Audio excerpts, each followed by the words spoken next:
mesin segitiga. GT Max.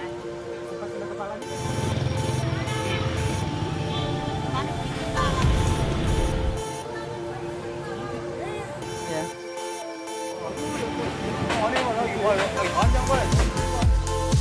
Assalamualaikum dan salam sejahtera. Anda sedang menyaksikan Kembara Backpackers bersama saya Moji. Untuk episod ni saya berada di Da Nang, Vietnam. Inilah dia hobi waktu kanak-kanak. Luar tangan kat tepi tingkap, main angin. Bohonglah kalau anda tak pernah buat. Okey.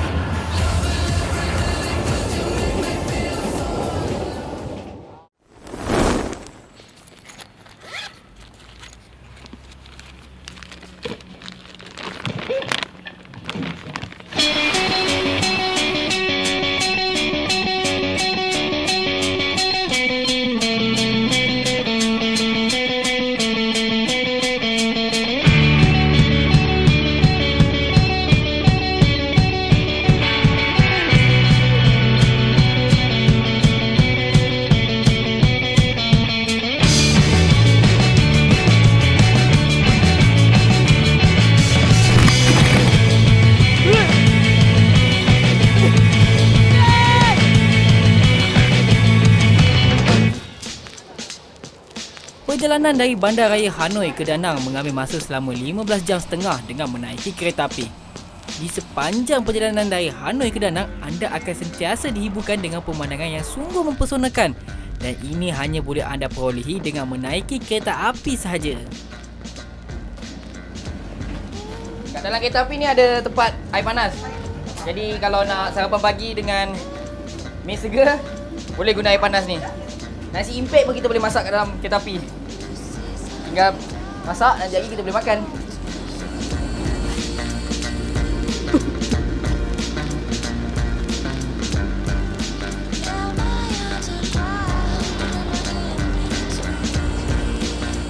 Keadaan kereta api yang sangat sempit.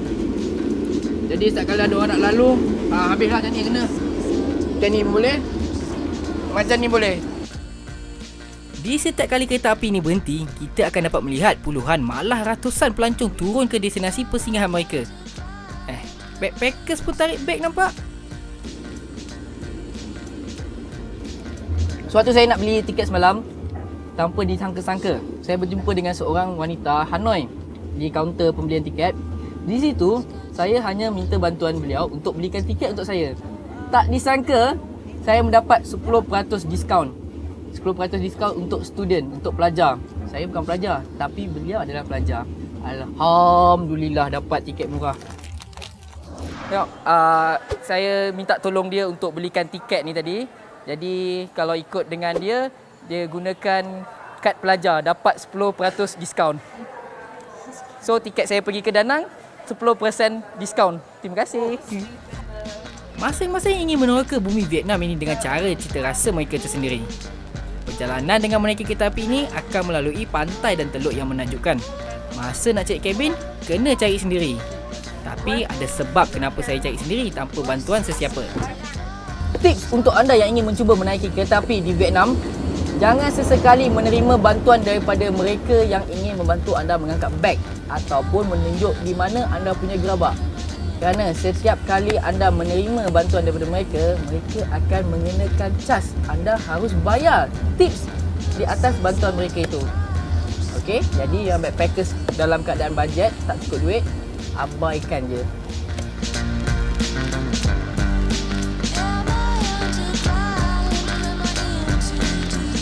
Untuk sampai di Da Nang ini, kita akan melalui lereng-lereng gunung dan bukit dengan pemandangan laut yang terbaik.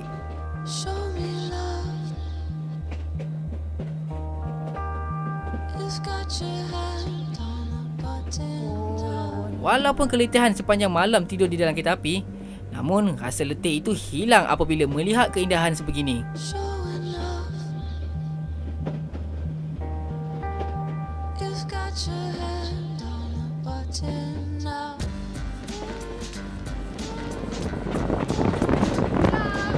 Kenapa saya memilih tempat tidur untuk perjalanan saya dalam kereta api ni? satu perkara, saya telah jimat untuk duit saya menginap di dalam hostel. Jadi sepanjang perjalanan saya, inilah hostel saya untuk satu malam. Harganya tidak terlalu mahal, tetapi lebih selesa kalau anda mengambil tempat duduk yang keras untuk 12 jam. Ni boleh runtuh tulang belakang ni duduk di kerusi kayu. Saya lebih mementingkan sedikit keselesaan sebab inilah tempat tinggal saya untuk sepanjang malam tadi.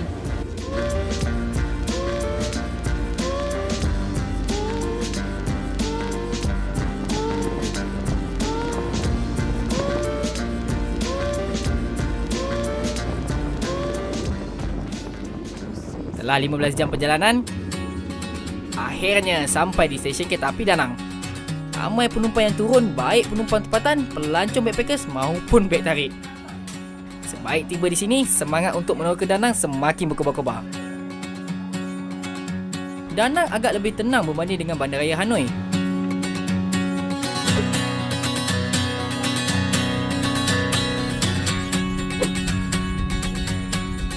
15 jam 30 minit perjalanan dengan kereta api daripada Bandaraya Hanoi sehingga ke Bandaraya Danang. Sampai saja di Bandaraya Danang, saya sedikit pening. Terasa seperti berombak-ombak kerana perjalanan yang terlalu panjang.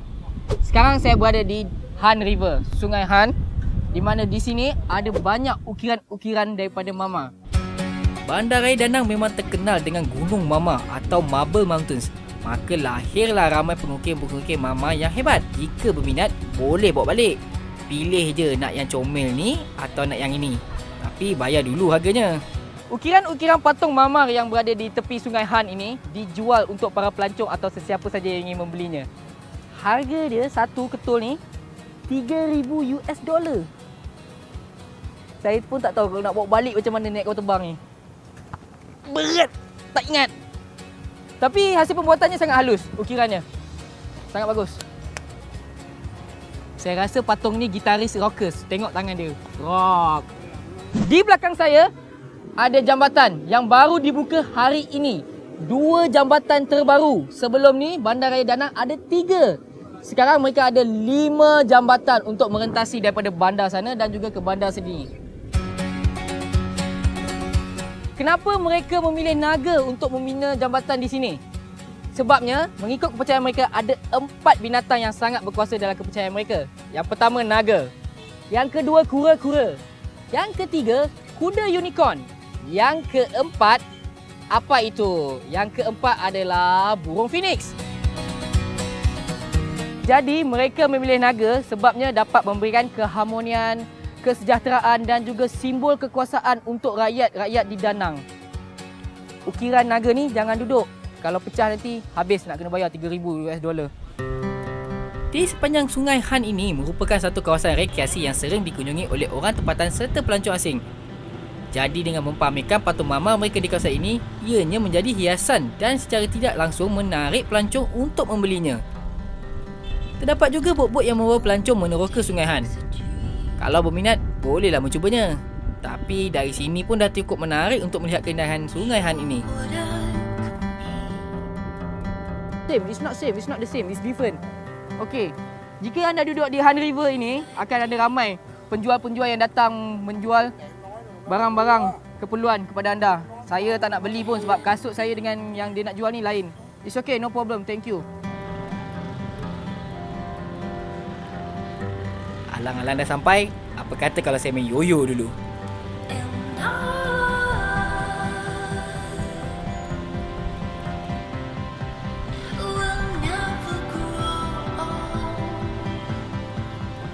Saksikan Kembara Backpackers hanya di RTM.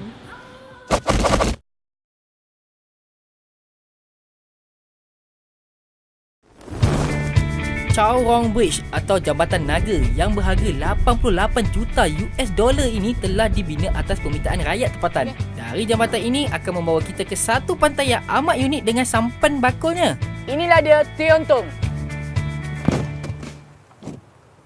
ataupun dipanggil sebagai sampan bakul. Di China Beach ini, ianya digunakan sebagai transit, membawa bahan tangkapan daripada sampan yang kecil itu membawa ke tepi pantai. Sebenarnya, sampan bakul ni sangat susah untuk dikendalikan. walaupun anda hebat untuk mendayung, tapi untuk orang biasa seperti kita, kalau mendayung sebelah kiri atau sebelah kanan, ianya akan berpusing. Jadi mereka hanya gunakan kuasa angin untuk membawa bergerak daripada satu lokasi ke satu lokasi. Apalah kuasa angin? Mana ada layar? Kuasa ombak kot baru betul.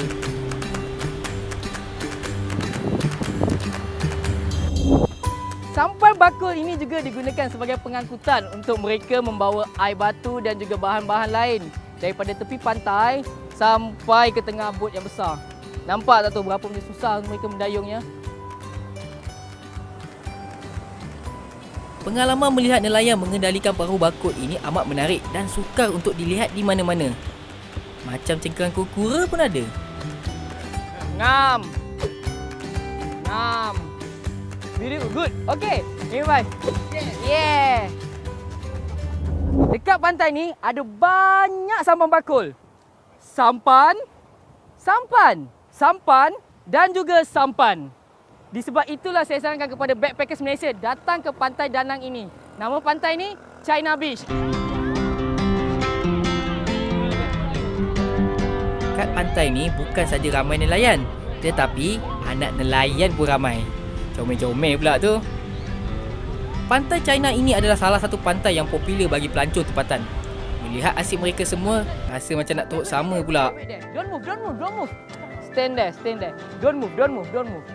Salah satu cara nak berkawan dengan mereka, saya gunakan bakat yoyo saya. Kan dah ada ramai kawan. You can try. No, go this way. Takkan semua lelaki je. Mana gadis-gadis manis ni? Tu dia gadis-gadis Vietnam sudah menghampiri. Throw yoyo down, turn your hands, pull it up. Okay, try again. Yes, catch.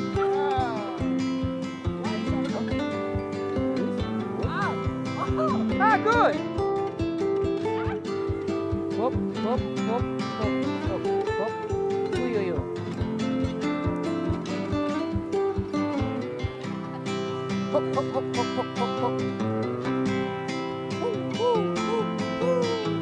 Okay, yo going up. Skyrocket.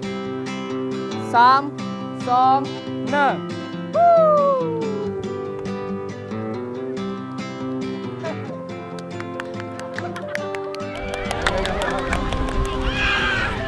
Fantastic, thank you very much. Yoyo saya sekarang dah kotor, berpasir dan juga basah sebab bermain yoyo di pantai Danang.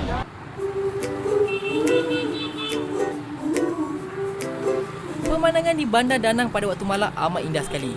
Sepanjang tepi Sungai Han, orang ramai semakin berpusu-pusu datang ke situ. Memang suasana ini tidak terdapat di kota Hanoi. Kebetulan pada hari saya datang ke Bandar Raya Danang, penduduk tempatan sedang merayakan kemunculan satu lagi mercu tanda Bandar Danang. Satu lagi kehebatan jambatan di Bandar Raya Danang adalah jambatannya yang boleh berputar untuk membolehkan kapal-kapal besar menyusuri Sungai Han.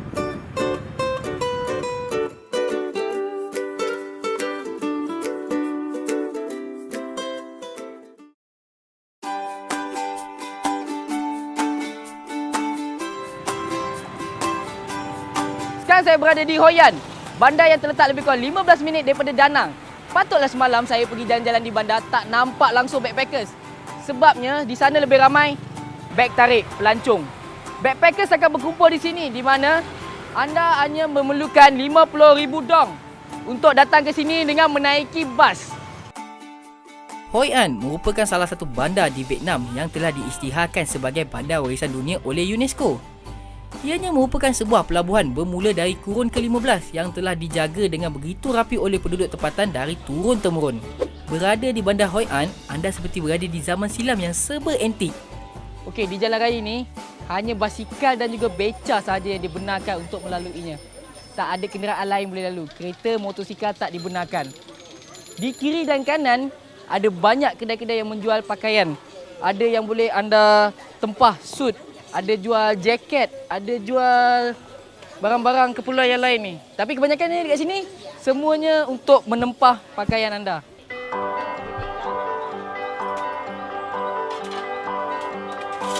Kunjungan di Hoi An tidak akan sempurna jika anda tidak menempah sepasang suit. Tak kira anda backpackers ataupun pelancong biasa. Semuanya pasti akan menempah suit di sini. Untuk Untuk backpackers yang bajet, yang dalam belanjawan yang kecil, anda boleh datang ke Hoi An, World Heritage City ini untuk membuat suit. Di sini suit sangat-sangat murah. Macam saya datang ke Tina Shop. Sebab apa kedai ini bagus? Kerana mereka akan menyimpan ukuran badan anda. Jadi di masa akan datang, anda hanya tinggal email. Email kat dia cakap duduk mana, berapa baju nak. Nanti mereka akan hantar sampai ke pintu rumah anda. Terbaik, cantik bukan? Ini memang luar biasa. Backpackers mengembara tempah sut. Tapi tengoklah tukang jahit dia. Tergoda sampai terus tempah sut di kedainya. Di sini ada ramai backpackers dan juga pelancong-pelancong beg tarik. Jadi mereka semua seperti bercampur dekat sini. Kanan, kiri, depan, belakang, semua pelancong dan juga backpackers. Kapal buatan tangan ni, mengikut yang saya tanya tadi, harga dia lebih kurang $1,200. Lebih kurang. Harga dalam ringgit $3,000 lebih. Bagi saya kalau besar ni $3,000 lebih sangat murah Diorang boleh sediakan perkhidmatan menghantar menggunakan DHL dan juga FedEx. $3,000 untuk benda ni. Nasib baiklah saya backpackers yang bajet. Kalau tak saya dah beli dah. Berada di bandar Hoi An ini, anda akan sedikit keliru tentang suasananya kerana seni binanya seakan menyerupai seni bina China dan Jepun. Kebanyakan rumah di sini dijadikan mini muzium untuk pelancong merasai suasana sebenar di kurun ke-15. Free tea? Oh. Terbaik ke kan? Panas-panas ni dapat air teh percuma.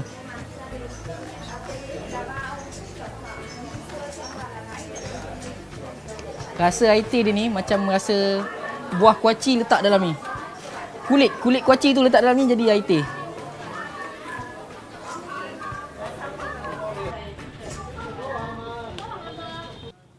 Untuk backpackers yang sampai ke bandar Hoi An, tak payah risau. Daripada sini anda boleh buat booking pergi ke Halong Bay, pergi ke Sapa, pergi ke Hanoi. Nak pergi ke Nha Trang pun boleh dari sini.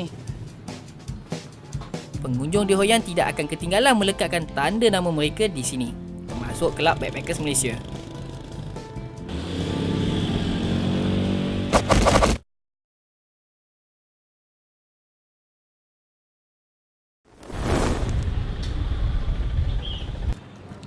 Pada kurun ke-16 dan juga 17, pedagang-pedagang daripada Jepun, China, Belanda dan juga India telah datang ke Hoi An, dan Hoi An ini telah menjadi satu bandar pelabuhan yang sangat penting untuk bahagian selatan Vietnam. Menyusuri Sungai Hui ini, anda akan dibawa melihat suasana perkampungan nelayan di sini yang begitu klasik.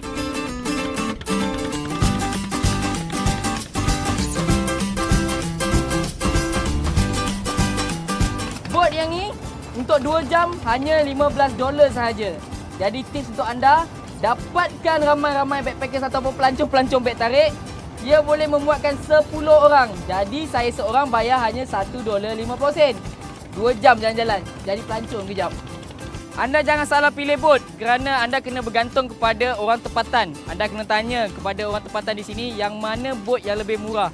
Jadi saya bernasib baik, saya dapat bot yang $15 untuk 2 jam. Saya berkongsi dengan pelancong-pelancong dan juga backpackers yang lain.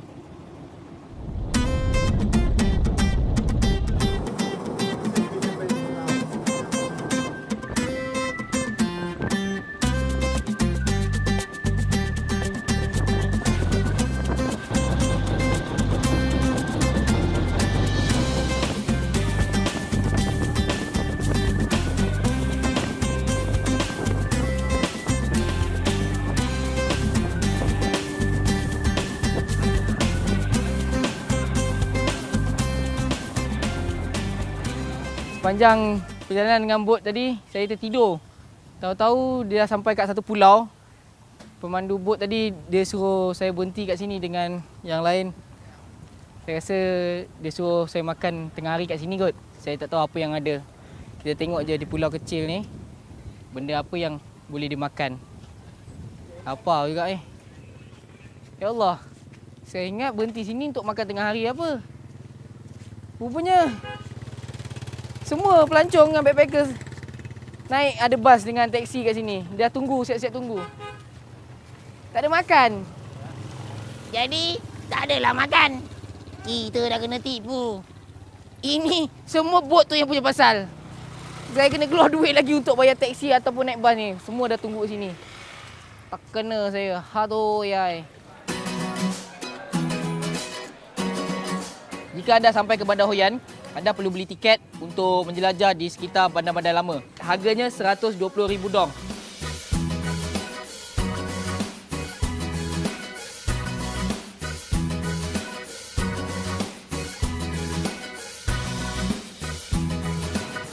Anda boleh masuk banyak tempat dengan satu tiket itu saja. Kemudian nak naik bot. $15 untuk 10 orang. 2 jam satu bot. Saya berkongsi dengan backpackers yang lain dengan pelancong-pelancong beg tarik. Jadi saya bayar hanya $1.50. Walaupun di Kuala Lumpur kita boleh buat suit, jaket dan juga coat untuk ke majlis-majlis casual, di sini lebih special sebabnya harga yang sangat murah dengan kualiti pembuatan yang sangat terbaik. Oh my god. This is not me. Harga yang ditawarkan untuk saya hanya $100 sahaja untuk satu pasang. Saya mana pernah pakai baju suit? Itu pertama kali saya order. Saya tempah itu untuk pertama kalinya. Jangan gelak. Saya memang tak pernah ada baju suit ataupun baju coat. Alang-alang dah sampai kat Hoyan, saya tempah je lah. Kenang-kenangan untuk Bandar Hoyan. Yeah, it's a nice, cozy place, really relaxed, and it's nice that there's no traffic in the middle of the city, so it's more relaxing than in the other parts. Yeah, I think so too. It's pretty nice. Yeah, I like Hoyan as well.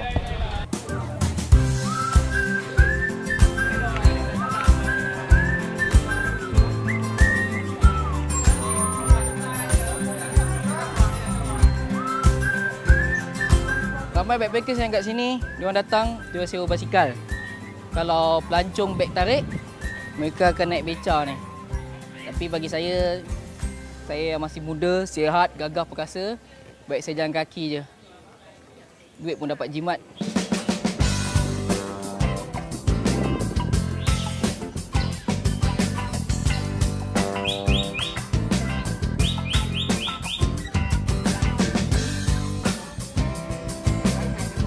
Semakin lewat petang, dekat Bandar Hoyan akan semakin bertambah pelancong. Di belakang saya ni semuanya warga-warga veteran. Yang backpacker semua dah keluar daripada Bandar Hoyan, kayuh basikal, pergi makan, jalan-jalan di pekan.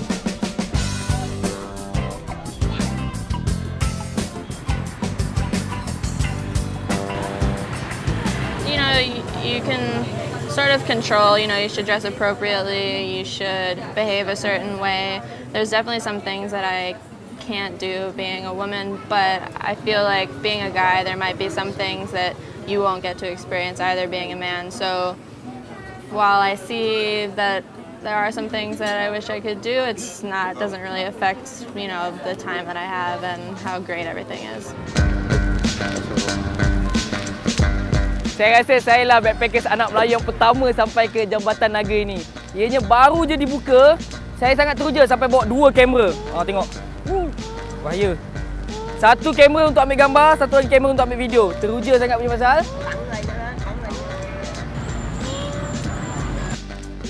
Akhirnya berjaya. Daripada hujung ekor, berjalan sampai ke hujung kepala naga ni.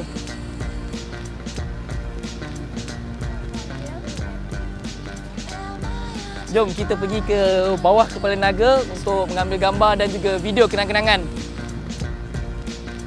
Penat berjalan sejauh 600 meter. Semua anak-anak muda remaja di sini mengambil gambar kenang-kenangan kerana ianya baru saja dibuka. Saya ambil gambar. Smile. Okey. You're welcome. Kepala naga ni dia boleh mengeluarkan api. Tapi saya tak tahu bila dia keluarkan api tu. Saya rasa kalau bila dia dah keluarkan api, baru nampak ganas jambatan ni tau. Okey, cukup sudah pengembaraan saya untuk episod kali ini. Plan asal nak singgah Bandaraya Danang sahaja. Tapi kebetulan sangat dapat info dari orang tempatan yang mengatakan saya harus pergi ke Bandaraya Hoyan untuk melawat dan melihat keindahan bandarayanya. Memang berbaloi. Tak sia-sia saya pergi ke Bandar Hoyan. Hari pun dah semakin lewat malam. Naga ni pun tak reti nak tidur kot. Baik saya yang balik tidur lagi bagus. Sehingga berjumpa lagi di episod yang akan datang. Assalamualaikum dan jumpa lagi. Jom balik kita tidur.